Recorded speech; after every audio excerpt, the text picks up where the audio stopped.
안녕하세요. 저는 얼마 전 예쁜 손녀를 보게 되어 할머니가 된 60대 여성입니다. 저는 요즘 손녀 재롱에 시간 가는 줄을 몰라요. 딸아이를 쏙 빼닮은 손녀 때문인지 요즘 들어 저는 저희 딸아이의 어릴 적 모습이 자꾸만 떠오르곤 합니다. 그 중에서도 하마터면 제 딸을 떠나보낼 뻔한 그 끔찍한 기억이 떠오르네요. 어릴 적에 저희 딸이 목숨을 잃을 정도로 크게 아팠었는데 수술비가 없어서 정말 죽을 뻔했거든요. 만약 그때 딸이 살아나지 못했더라면 저도 이 자리에 없고 제 손녀도 없었겠죠. 그럼 죽을 고비를 넘기고 기적 같은 인연을 만난 제 딸의 이야기를 해보겠습니다. 제 손녀와 딸에게도 어린 시절이 있었듯 저도 어린 시절이 있었지만 제 유년 시절은 그리 기억하고 싶지 않은 기억들 뿐입니다. 저처럼 딸을 끔찍이 생각하는 엄마가 저한테는 없었거든요. 어쩌면 그래서 제가 딸을 더 끼고 도는지 모르겠지만 저희 엄마는 제가 10살 무렵이던 시절 집을 나가셨습니다. 자식을 버리고 간 어미를 이해할 수 없을지 모르지만 저는 그런 엄마를 원망할 수만은 없었습니다. 저희 엄마는 술만 마시면 세간살림 깨부수고 죄 없는 아내를 때리는 술주정뱅이 아버지한테 시달릴 만큼 시달리신 분이셨거든요. 제가 거의 매일 술 심부름을 했던 걸 보면 아버지가 술을 거르는 날은 거의 없으셨을 겁니다. 맨정신이었을 때보다 취해 계시는 날이 훨씬 많으셨겠죠. 술 취한 사람들이 다 그러는지는 모르겠지만 저희 아버지는 술이 들어가면 사람이 겁이 없어지고 난폭해지곤 했습니다.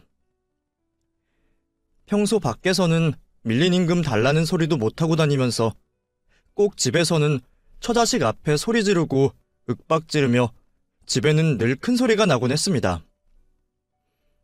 나도 엄마도 잘못한 건 없는 것 같은데 꼭 무슨 핑계와 꼬투리를 잡아서라도 화풀이를 해야 직성이 풀리는 듯 화를 내시더라고요. 엄마는 그 고생을 10여 년을 견디셨고 같이 괴로웠던 저는 차라리 엄마가 나를 데리고 도망가줬으면 좋겠다 생각하곤 했었어요. 어차피 집은 불편하기만 했고 돈벌이도 시원찮은 아버지가 계신다고 해서 특별히 사정이 나은 것 같지는 않았거든요. 그런데 엄마는 어느 날 혼자 사라지셨어요. 그때가 제가 10살 되던 해였죠. 학교 다녀왔다고 인사하러 주방으로 곧장 뛰어들어가는데 엄마가 어디에도 안 계시는 겁니다. 방에 계시나 싶어서 방문을 열어보니 거기도 엄마의 흔적은 없었어요. 그제서야 저는 집안이 평소와는 다르다는 걸 느꼈습니다. 장롱을 열어본 저는 엄마가 유일하게 가지고 계시던 큰 짐가방이 사라졌다는 걸 발견했습니다. 이사 갈 때마다 그 안에 가득 중요한 물건들을 담으셨던 엄마가 그 가방과 함께 감쪽같이 사라져버린 거죠. 저는 그 후로 다시는 엄마를 만난 적이 없었고 엄마가 없는 제 삶은 무척 외롭고 괴로웠습니다.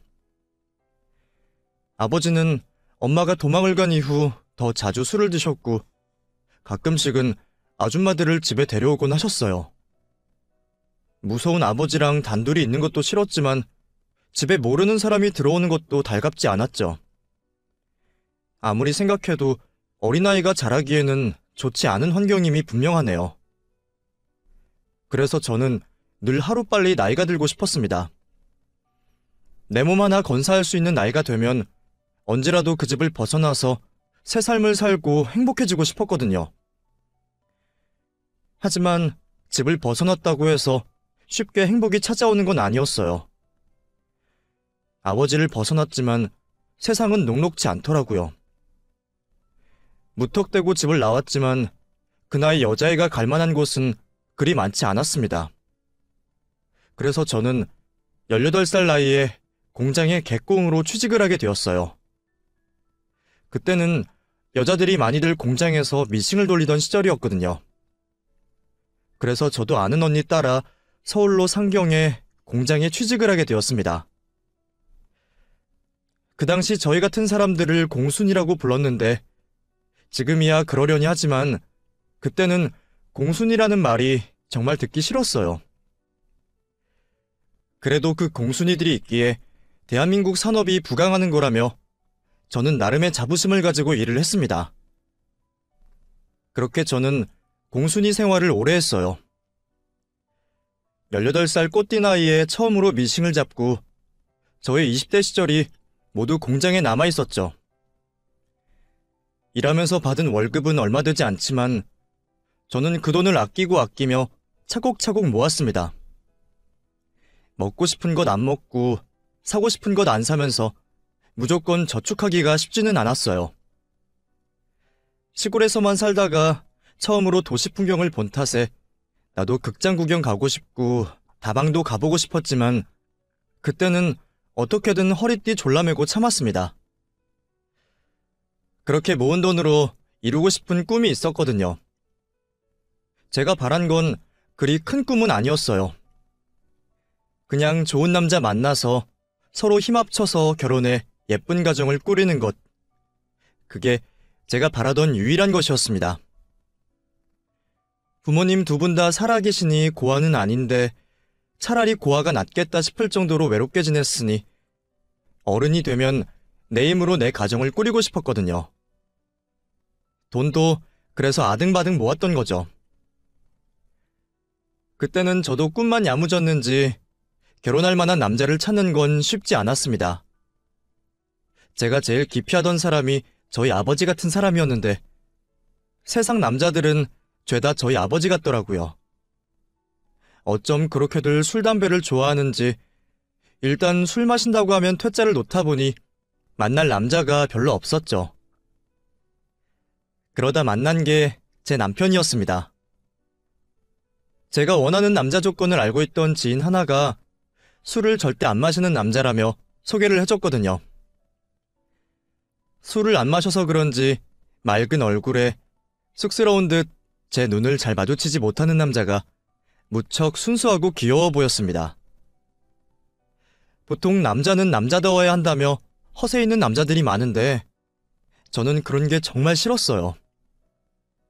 어쩌면 그런 게 전부 폭력적인 아버지와 관련된 저의 유년 시절 트라우마였을지도 모르겠지만 저는 순해 보이는 남편이 마음에 들었고 저희는 계속 만남을 가지게 되었어요. 그리고 만난 지 반년 만에 결혼을 결정하게 되었죠. 그때는 중매 결혼이 더 많은 시절이라 연애 결혼도 길게 연애하는 일이 별로 없었어요. 반년 정도 만났으면 만날 만큼 만나봤다 싶어 결혼하는 게 자연스러웠죠. 남편과 연애를 하던 그 반년간 저는 정말로 행복했습니다. 남편이 저를 무척이나 아끼고 챙겨주었거든요.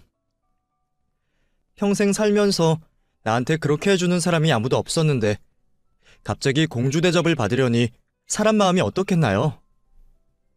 남편은 가난한 집 장남에 돈도 없고 가진 것은 없었지만 제게는 누굴 데려놔도 아깝지 않을 만큼 대단해 보였습니다. 그 사람과 결혼만 하면 제 인생에도 행복이 펼쳐질 것만 같았어요. 콩 한쪽도 정답게 나눠 먹고 웃음이 끊기지 않으면 그게 행복 아니겠나요? 남편은 늘 저를 웃게 해주고 기댈 수 있게 해주는 사람이었기에 저는 그런 남편과 행복을 꿈꿀 수밖에 없었습니다. 거기다가 술도 안 마시고 친구도 별로 없는 남편은 무척 가정적으로 보였어요. 길에서 아이들만 봐도 눈을 못 뗄 정도로 아이를 좋아하고 저한테도 자기는 아이가 생기면 열과 성을 다할 거라며 말하곤 했었습니다. 사실 남편도 어릴 적 어머니가 일찍 돌아가신 탓에 저처럼 가정을 꾸리는 것에 대한 기대가 있었거든요. 어머니가 안 계셔서 어려서부터 집안일을 해와서 집안일도 곧잘 했기에 당시로는 이만한 남편감이 없다 싶었죠. 그때는 가부장적인 분위기가 깔려 있어서 남자들이 집안일에 신경 쓰는 시절이 아니었거든요. 근데 저희 남편은 청소며 요리며 모자람 없이 하는 사람이었기에 저는 그 사람을 놓치면 다시는 그런 남자를 만나지 못할 거라 생각했죠. 그렇게 결혼을 하게 된 저희는 작은 단칸방에서 신혼을 시작하게 되었습니다. 여름에는 개미가 들끓고 마당에서 바퀴가 들어오는 열악한 환경이었지만 사랑하는 남편과 함께라면 모든 게 행복하기만 했어요. 늘 외롭고 안타깝던 내 인생이 이제 드디어 펴지는구나 싶었습니다. 금슬이 좋은 덕인지 저는 결혼하고 1년 만에 아이를 가지게 되었습니다. 결혼해서 남편한테 사랑받으며 우리 부부 닮은 아이 낳고 살기를 바라던 제 꿈이 드디어 이루어지는 날이었죠. 누구보다 기뻐하며 남편에게 임신 소식을 전했던 날, 남편은 너무 행복해했어요. 여보, 나 임신이래. 우리 아이가 생겼대. 정말? 그게 정말이야? 우리가 부모가 된다고? 당신은 아무 걱정하지 마. 앞으로 내가 더 좋은 남편, 좋은 아빠 될 거고 우리 식구들 위해서 더 큰 집으로 이사도 갈 거야. 이제 진짜 더 행복하게 해줄게. 단칸방에서 아이를 낳으려니 걱정이 되기도 했지만 그렇게 말해주는 든든한 남편이 있었기에 저는 아무 걱정이 없었습니다. 남편은 임신한 저를 위해 무척 챙겼어요.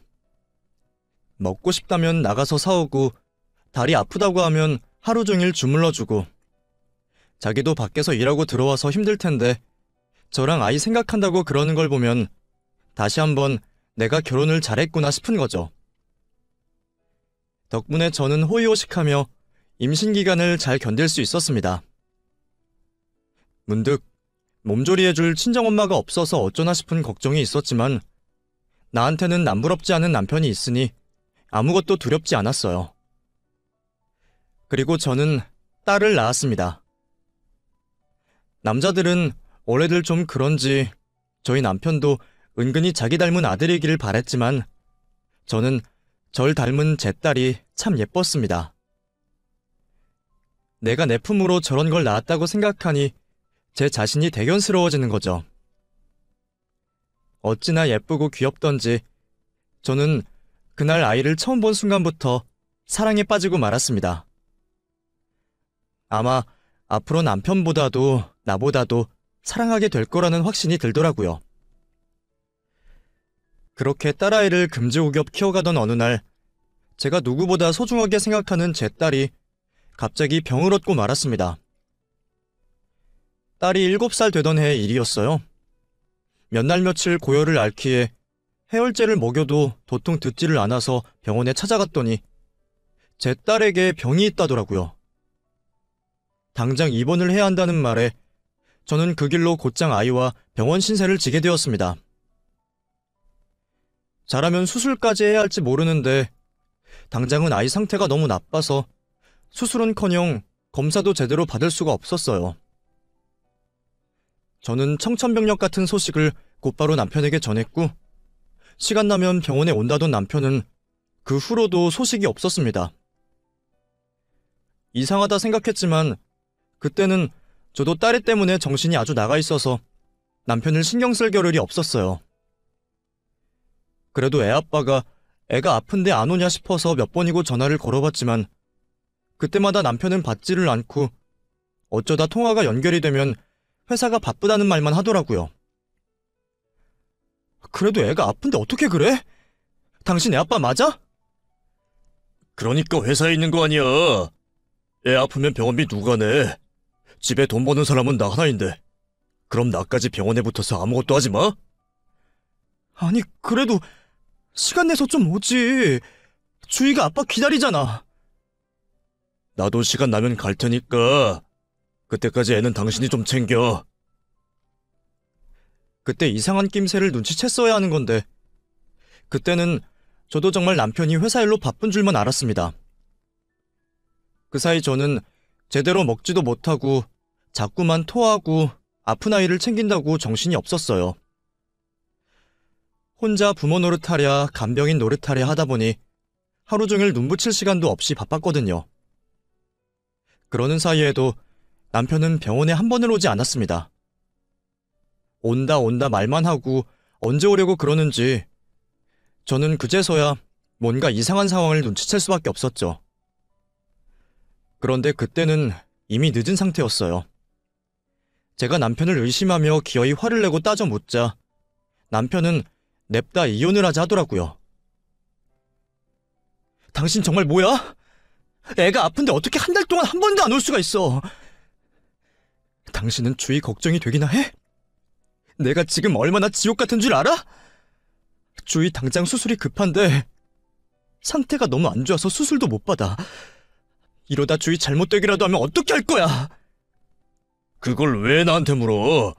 내가 애 아프게 했어? 그러게 당신은 대체 뭘 했어?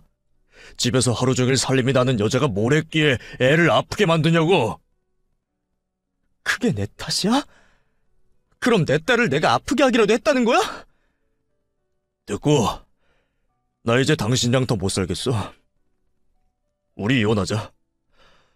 나 다른 여자 생겼어.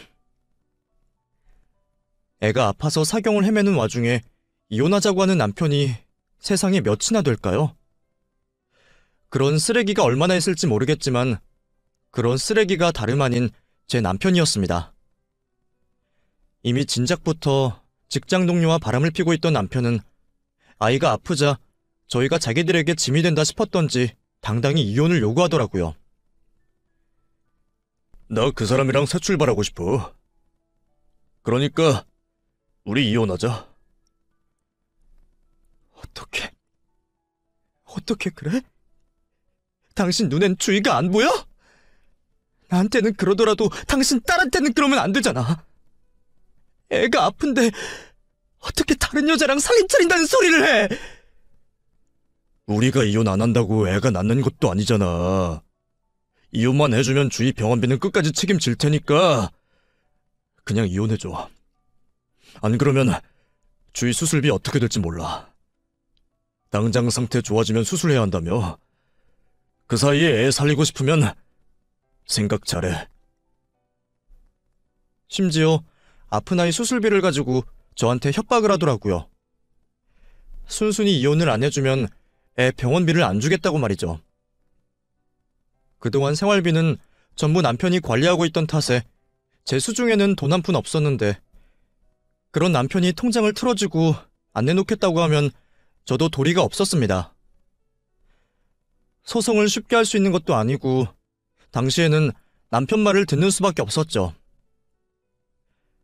결국 저는 남편이 요구하는 대로 이혼 서류에 순순히 사인을 해주었고 남편이 아버지로서 마지막 도리를 지키기를 기다렸어요. 그런데 그놈은 정말 재활용도 안 되는 놈이었더라고요. 제가 이혼 서류에 도장을 찍어주자마자 전 남편은 회사까지 그만두고 영영 잠적을 해버렸습니다. 번호가 바뀐 남편의 전화만 계속 두드리며 얼마나 애가 타는지 몰라요. 아무리 그래도 아빠로서 마지막 도리는 할 거라고 생각했는데 그 사람에게는 저와 딸애가 짐이었던 모양입니다. 나한테 다 해줄 것처럼 굴던 사람이 어떻게 이럴 수 있는지 도저히 믿기지 않았죠. 그렇다고 제가 아픈 아이를 두고 병원 밖으로 남편을 찾으러 다닐 수도 없고 당장 아이는 수술을 해야 하는 상황에 정말 미칠 것 같았습니다. 돈은 한 푼도 없지 수술을 못 받으면 아이는 죽는다지. 이걸 어떻게 해야 할지 답이 없는 상황이었어요. 내가 가진 것 다 팔고 끌어봤자 그동안 밀린 입원비도 해결이 안 되는데 당시에 몇백만 원 하는 그 큰 돈을 제가 어디서 구하나 말이에요. 아이 앞에서는 티를 낼 수 없던 저는 매일 밤마다 병원 마당 구석에서 숨죽여 울곤 했습니다. 오죽하면 종교도 없던 제가 하늘에 빌어보고 사정하고 별짓을 다 했죠. 그러다 어느 날 우는 저를 달래주는 한 사람을 만났어요. 나와 엇비슷한 또래로 보이는 여자였는데 그 여자도 무슨 사정이 있는지 다 죽어가는 모습으로 있더라고요.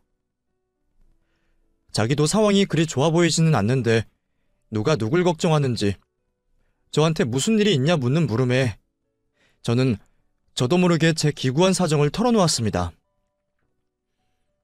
어려서 엄마가 도망가고 주정뱅이 아버지랑 살다가 이제는 남편까지 바람나서 아픈 애 버리고 도망가버리고 수술받아야 살 수 있는 아이는 곧 죽을 날만 받아놨다고 말이죠.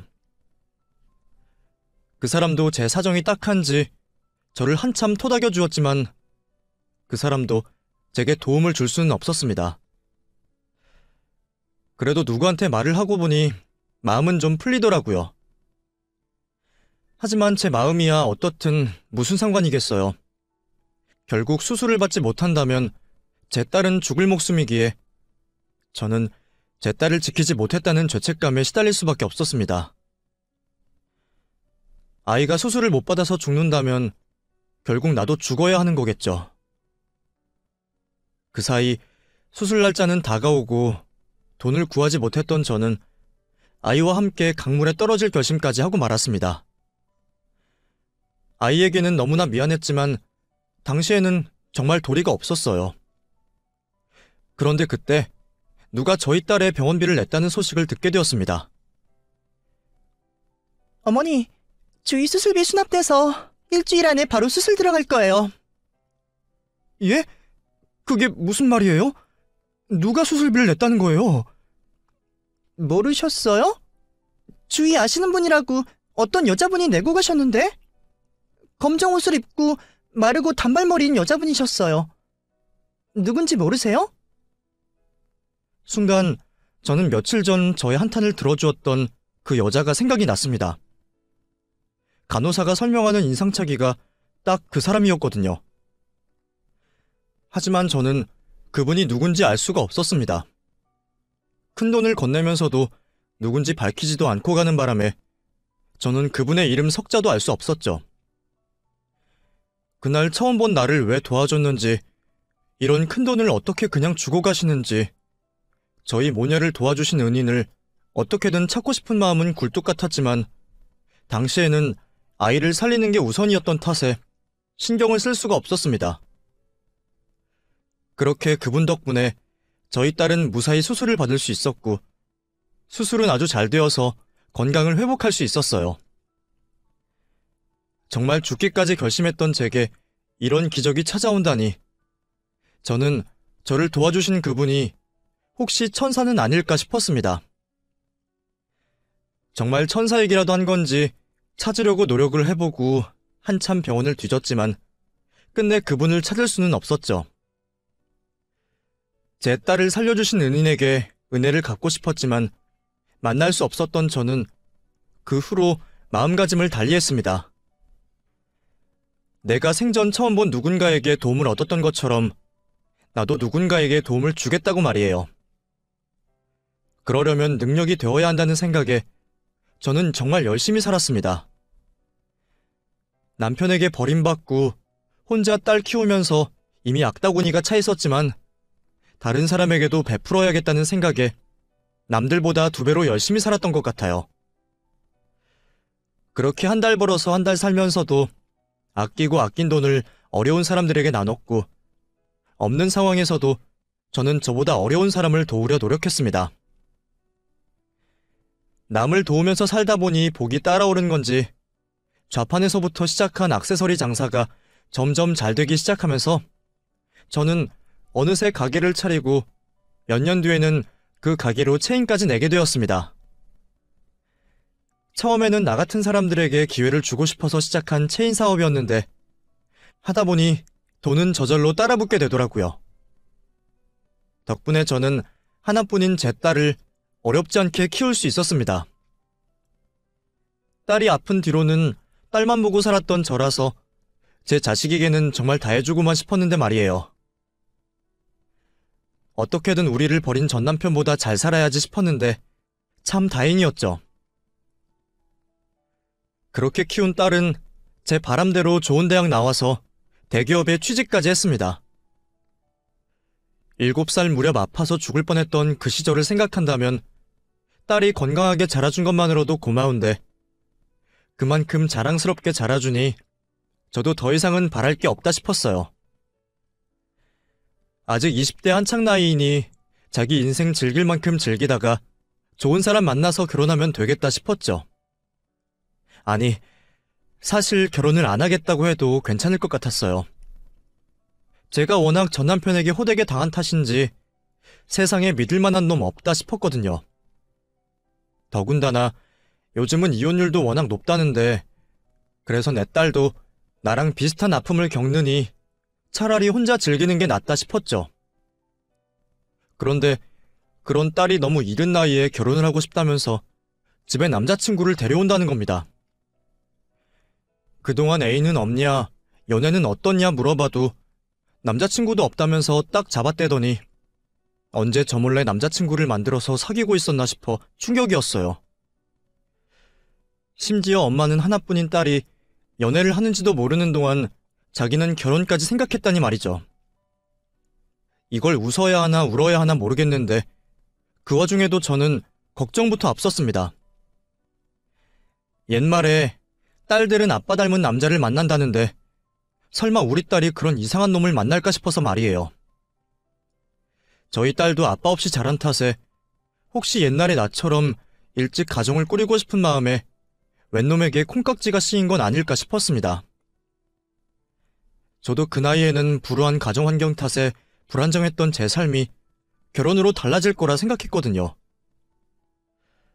그래서 제가 염려하는 줄 알고 저한테 말을 아끼던 딸이었지만 저는 딸이 어떤 남자를 데려올지 두려웠어요. 저도 보는 눈이 없어서 결혼 생활을 망쳤기에 딸아이에게 딱히 해줄 말은 없지만 그래도 누구보다 소중한 내 딸이 나와 같은 실수를 하지 않기를 바라는 마음에 그런 걱정이 당연할 수밖에 없었죠. 너 이제 겨우 27인데 무슨 결혼이야? 대학 졸업한 지 얼마나 됐다고? 너무 빠른 거 아니니? 엄마는 나보다 더 어릴 때 결혼했으면서 무슨 소리야? 그때랑 지금이랑 같어? 요즘은 37도 부모랑 같이 살고 애처럼 구는데 너는 아직 30도 안 됐잖아. 근데 내가 널 어떻게 시집을 보내니? 엄마, 27도 충분히 어른이야. 엄마 눈에는 내가 37이 아니라 67이 되어도 아이 같을 것 같은데? 엄마는 진짜 나를 너무 어리게만 봐. 내가 아직도 철없는 7살인 줄 알아? 나 미성년자 벗어난 지 한참이고 벌써 대학 졸업하고 사회생활까지 잘하고 있어. 밖에서 나 애로 보는 사람 아무도 없어. 그래도 내 눈에는 아직 애지. 그리고 사회생활 하는 거랑 결혼이랑 같니? 대체 어떤 놈이길래 네가 이래? 언제는 결혼 안 하고 나랑 평생 같이 살겠다 그러더니 갑자기 무슨 결혼이야? 갑자긴 아니야. 벌써 1년 넘게 만났고 처음 만났을 때부터 지금까지 그 생각 변함없어. 뭐? 처음 만났을 때부터 결혼 생각을 했다고? 이것 봐. 엄마가 너무 과민 반응을 하니까 내가 엄마한테 편하게 얘기를 할 수가 있어야지. 나도 엄마한테 미리 말하고 싶었는데 만나자마자 결혼 생각했다고 하면 엄마가 걱정할 게 뻔하니까 말을 못한 거야. 근데 1년이 지난 지금까지도 생각에 변함이 없으면 괜찮은 거 아니야? 네가 뭐 남자를 볼 줄이나 아니? 남자들 겉만 본다고 될 게 아니다. 네 아빠도 첫인상은 얼마나 좋았다고. 세상에서 그렇게 가정적이고 다정한 남자는 없었어. 아마 너도 그때 네 아빠 봤으면 깜짝 놀랐을걸? 아, 왜 자꾸 나는 기억도 안 나는 아빠 얘기를 해? 그래서 내 남자친구가 아빠 같다는 거야? 나야말로 아빠 같은 사람 싫어. 근데 이 사람은 다르다고. 엄마 눈에는 세상 남자들이 다 도둑놈, 놈팽이, 사기꾼 같아 보이겠지만 어떻게 세상 사람들이 다 그러겠어. 그 중에도 좋은 사람은 있겠지. 그게 네가 만나는 놈이라고 어떻게 확신해? 저도 그렇게까지 말하고 싶지는 않았는데 생각과 다르게 말이 더 험하게 나가고 말았네요. 저도 아량이 넓은 엄마가 되어 아이가 누굴 데려와도 자식의 선택을 믿고 존중해주고 싶었지만 제가 한번 뼈아픈 고통을 겪어봤던 사람이라 그런지 딸의 남자 문제에 대해 예민할 수밖에 없었습니다. 가뜩이나 예전에 대학 다닐 때도 어디서 말도 안 되는 남자친구를 만나느라 제 속을 썩인 일이 있었는데 제가 어떻게 딸의 안목을 믿을 수가 있겠어요. 게다가 요즘에는 30에도 이르다고 결혼을 미루고들 하는데 저희 딸 27이면 한창 좋을 때잖아요. 아직 남자들도 많이 만나보고 사회생활도 많이 해보고 해야 하는데 갑자기 결혼을 해버리면 여자로서의 인생이 너무 아깝다 싶었죠. 나도 만약 그 시절 다른 기회가 있고 이런 말을 해주는 친정엄마가 있었더라면 결혼이 아닌 다른 선택을 했을지도 모릅니다. 제가 결혼에 실패하며 평생 그런 생각을 해와서 그런지 제 딸에게 자꾸만 잔소리를 하게 되더라고요. 딸아이 어릴 적부터 남자 문제라면 귀에 딱지 않도록 떠들었던 저였기에 딸도 제가 그런 소리를 하는 걸 싫어하지만 제가 딸을 아끼고 사랑하는 만큼 걱정이 될 수밖에 없었죠. 결국 딸과는 다투던 말이 끝나고 저희들은 며칠 동안 서먹했습니다. 저도 곰곰이 생각해보니 아직 보지도 않고 너무 안 좋은 소리만 했나 싶더라고요. 딸에게 미안해진 제가 먼저 화해의 손길을 내밀었습니다. 딸, 많이 화났어? 미안해. 엄마는 걱정이 돼서 그랬지. 엄마는 날 너무 애취급해.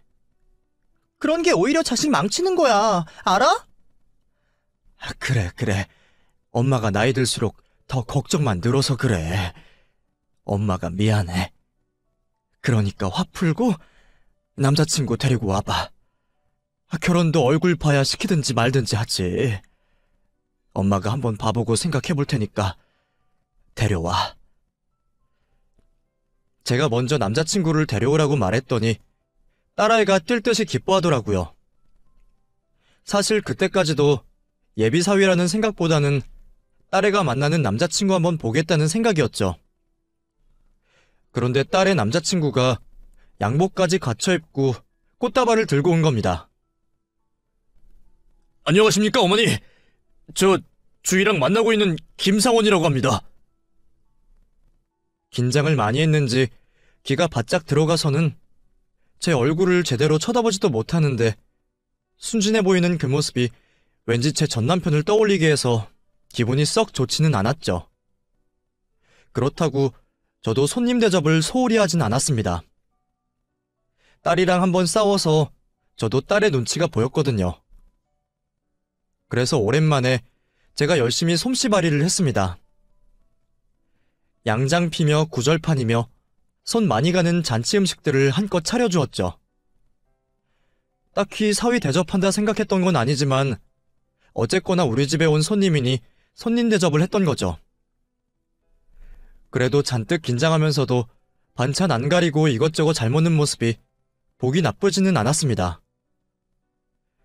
그런데 본격적으로 이야기를 하다 보니 아무래도 그 청년이 제 기대에 많이 미치지 못하는 겁니다. 우리 딸은 명문대 나와서 여기저기서 오라고 할 정도로 능력 좋고 야무진 데 비해 그 청년은 이렇다 할 재능이 없어 보였거든요. 그래, 자네는 어느 대학 나왔나? 지금은 무슨 일 하고 있어? 예, 저는 4년제 국립대를 나와서 지금은 IT 업계에서 프로그래머로 일하고 있습니다. 무슨 회사인데? 들으면 알만한 회사야? 아직 엄청 유명한 회사는 아니지만 그래도 이쪽 업계에서는 꽤 괜찮습니다. 상원 씨 괜찮은 회사 다녀. 그리고 원래 프로그래머는 회사가 중요한 게 아니야. 기술만 좋으면 부르는 게 연봉인데. 그리고 회사가 어딘지 말하면 엄마가 뭐 다 알아? 너는 왜 끼어들고 있어? 네가 남자친구 대변인이라도 되니? 아니, 엄마가 너무 몰아세우니까. 딸애는 제가 자기 남자친구를 구박이라도 할까 싶은지 계속 옆에서 말을 거들며 눈을 떼지 못하더라고요. 차라리 가만히나 있지 저는 그게 더 꼴보기가 싫었죠. 오죽 못난 놈이면 내 딸이 못 믿어워서 대신 말을 거드나 싶어서 말이에요. 그럼 집은 뭐 하시나? 부모님 두 분 다 계시고? 아, 사실 저도 주희처럼 어머니가 혼자 키우셨어요. 제가 어렸을 때 아버지가 사고로 일찍 돌아가셨거든요. 그래서 그 후로 쭉 어머니와 단둘이 지내고 있습니다. 워낙 구김없어 보이기에 그런 사정이 있을 줄은 몰랐는데 저도 혼자 주위를 키웠기에 그 청년도 어머니와 단둘이 살았다는 말에 마음이 쓰였죠. 하지만 동정으로 딸의 결혼을 결정할 수는 없는 거잖아요. 들어보니 그동안 학자금 대출 갚느라 아직 모은 돈도 별로 없는 것 같고 우리 딸애처럼 대기업 다니는 것도 아닌 것 같은데 저는 여러모로 아쉬울 수밖에 없었어요. 남녀 평등이라 여자들이 남자들보다 잘 나가는 세상이라고 하지만 그래도 여자는 자기보다 능력 좋은 남자 만나서 든든하게 기댈 수 있으면 좋잖아요. 그 청년이 기술이 얼마나 좋아서 얼마를 벌든 저희 딸애보다 연봉이 적을 것 같은데 그걸 보고 자격지심 같은 건 없을지 괜히 나중에 우리 애만 고생하는 건 아닐지 걱정이었습니다. 그래도 사람 자체는 좋아 보여 다행이다 싶었어요. 아니나 다를까 그 청년이 돌아가고서 주희가 하루 종일 제 옆에 붙어서 자기 남자친구 칭찬을 하는 겁니다. 엄마 어때? 상원 씨 괜찮지? 멋지지? 착하지? 어우, 너 눈에 콩깍지 씌어서 뭐 제대로 보이기나 하니? 뭐 생긴 건 나쁘지 않고 사람은 좋은 것 같다만 그것도 모르는 거야. 사람은 겪어보고 뒤집어봐야 알아. 너 겉으로 봐서 사람 다 알 수 있니? 몇십 년을 알고 지내고 서로 알몸까지 봐도 그 사람 속 모르는 게 태반이야. 지금 너한테 잘하고 좋은 모습 보인다고 다 믿을 수가 없어. 그래도 상원 씨는 달라. 저 사람은 진짜 좋은 사람이야. 왜 내가 다쳐도 다른 사람 먼저 살리는 사람 있잖아. 상원 씨가 딱 그런 사람이야. 엄마는 손해보는데도 다른 사람한테 선뜻 도움 줄 수 있어? 그거야 상황이 어떠냐에 따라 다르지. 네가 너무 좋은 모습만 보는 거 아니야? 엄마가 상원 씨를 직접 겪어봐야 아는 건데. 엄마 말대로 사람 안 겪어보면 어떻게 알아. 근데 나는 알아. 그래서 이 결혼 확신이 생긴 거고. 엄마가 왜 그렇게 걱정을 하는지, 내 결혼을 염려하는지 아는데 나는 엄마가 나를 조금만 더 믿어줬으면 좋겠어. 나 엄마가 그렇게 무르게 키우지 않았잖아. 딸애가 당신이 키운 자식 한번 믿어보라며 그런 말을 하는데 순간 말문이 탁 막히더라고요. 내가 열과 성을 다해 키웠는데도 내가 내 딸을 못 믿는다는 게 우스운 일이기는 했습니다.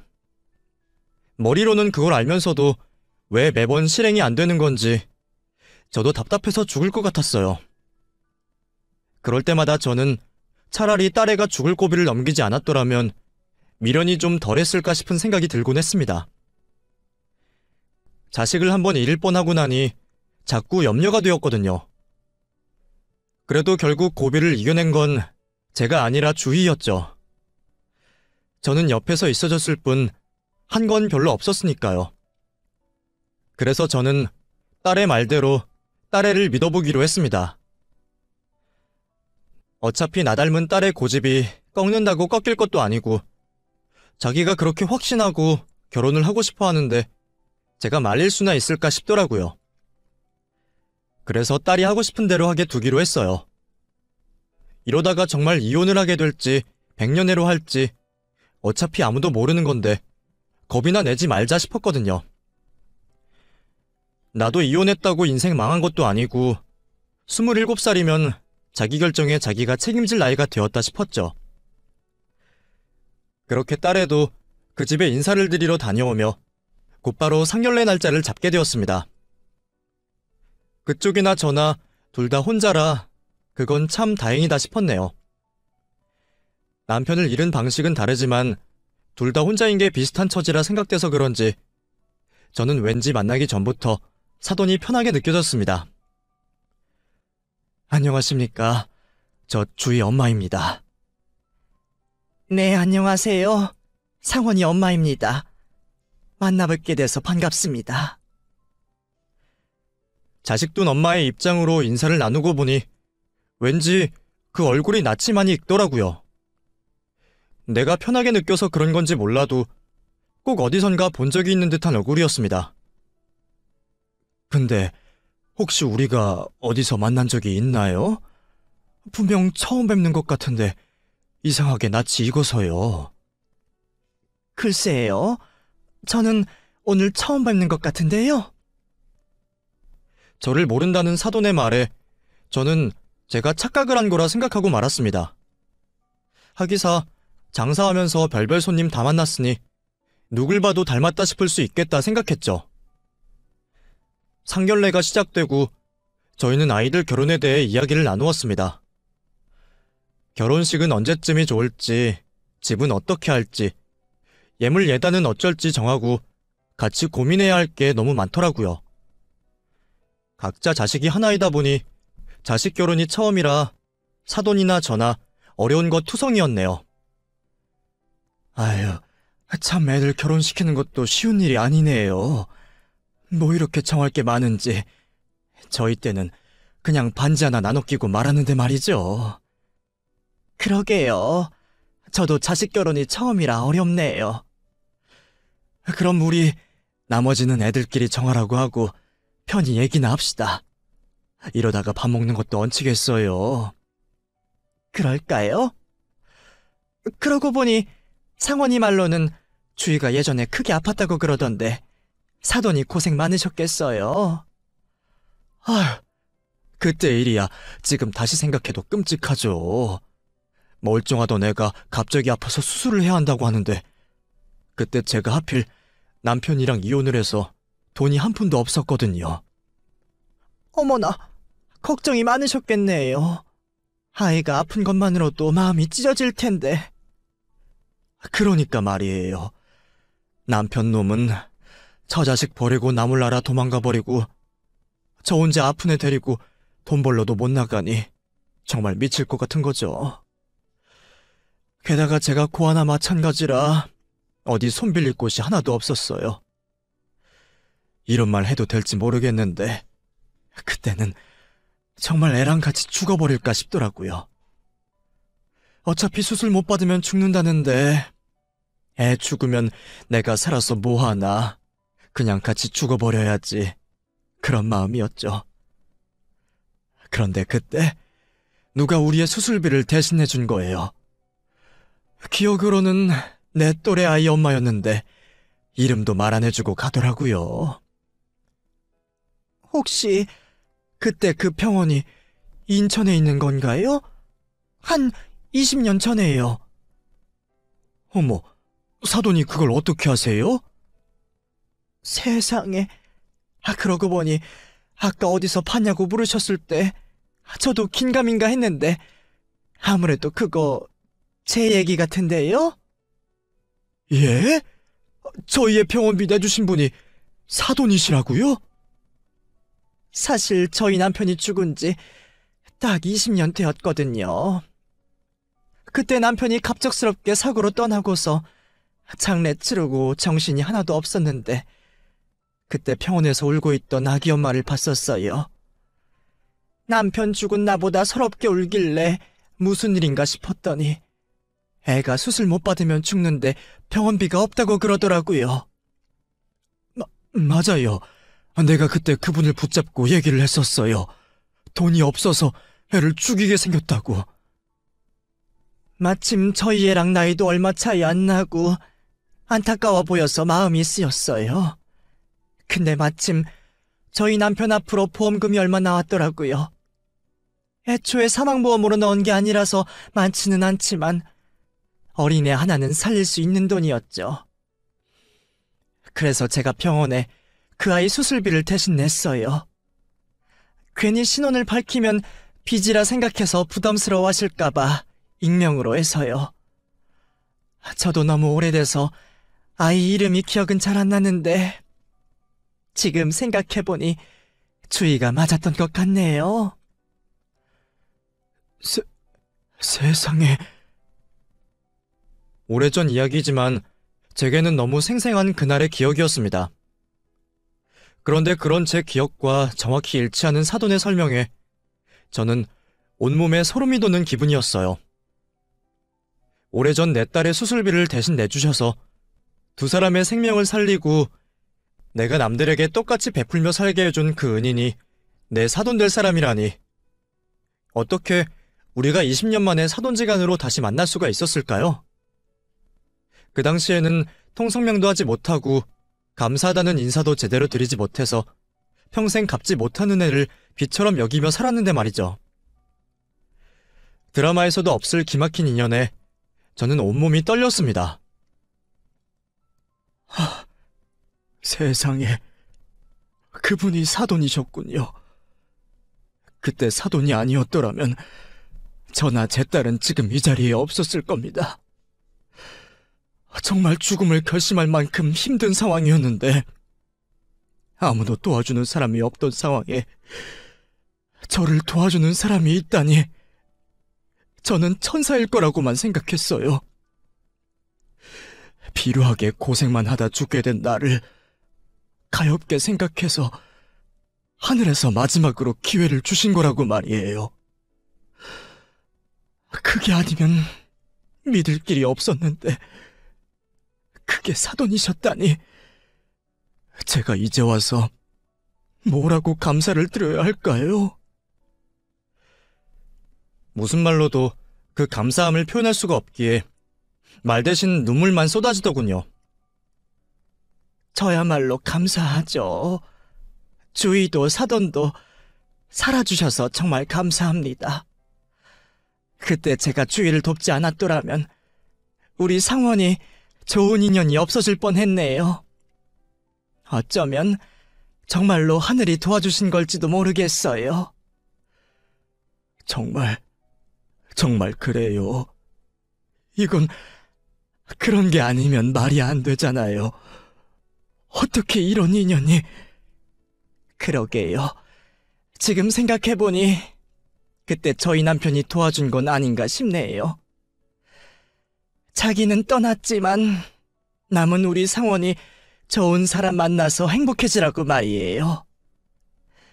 따님 잘 키워주시느라 고생 많으셨어요, 사돈. 그날 저는 숨도 제대로 쉬지 못하고 사돈을 끌어안고 오열할 수밖에 없었습니다. 저희가 얼마나 울어댔는지 애들은 저희 분위기에 놀려 아무 말도 하지 못하고 놀라고만 있었습니다. 애들은 그때 너무 어려서 이런 사정은 몰랐으니 더 당황스러웠겠죠. 그러고 보면 정말 신기한 일들이었습니다. 애들이 그런 일을 알고 만난 것도 아닐 텐데 어떻게 하고 많은 사람들 중에 서로를 딱 만나게 되었을까요? 그런 은인의 자식을 진작에 못 알아보고 사위가 마음에 드니 많이 했던 제가 원망스러울 정도였죠.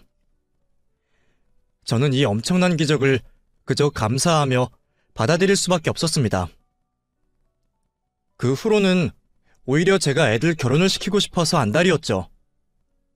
20년 만에 기적 같은 재회가 끝이 나고 저와 사돈은 금방 다시 만나게 되었습니다. 그날 애들 결혼 이야기를 미처 다 끝내지 못해서 만나기로 한 거지만 막상 만나고 나니 또 옛날 얘기를 하게 되더라고요. 내가 사돈께 은혜를 입고 어떤 마음가짐으로 살게 되었는지 서로 오래전 헤어진 친구처럼 그동안의 소식을 나누었습니다. 사실 제가 지금 이러고 사는 것도 다 사돈 덕분이에요. 은인을 직접 찾아서 은혜 갚고 싶은데 그럴 수가 없으니 나도 남들한테 베풀며 살아야겠다 싶었어요. 그래서 열심히 일해서 베풀고 또 일하고 그러다 보니 더는 저절로 따라오더라고요. 아니에요. 저는 그런 도움받아도 사돈처럼은 못했을 거예요. 사돈이 좋은 분이라 운이 따라온 거지. 아무나 그렇게 되나요? 그러고 보면 사돈은 그런 도움 받으실 만한 분이십니다. 제가 아니더라도 누군가는 꼭 사돈을 도왔을 거예요. 아유, 다 사돈 덕이라니까 그러세요. 저 정말로 사돈 이렇게 만나게 된 게 너무 다행이라 생각이 듭니다. 그동안 제가 직접 은혜를 갚고 싶어서 얼마나 안달이었는지 아세요?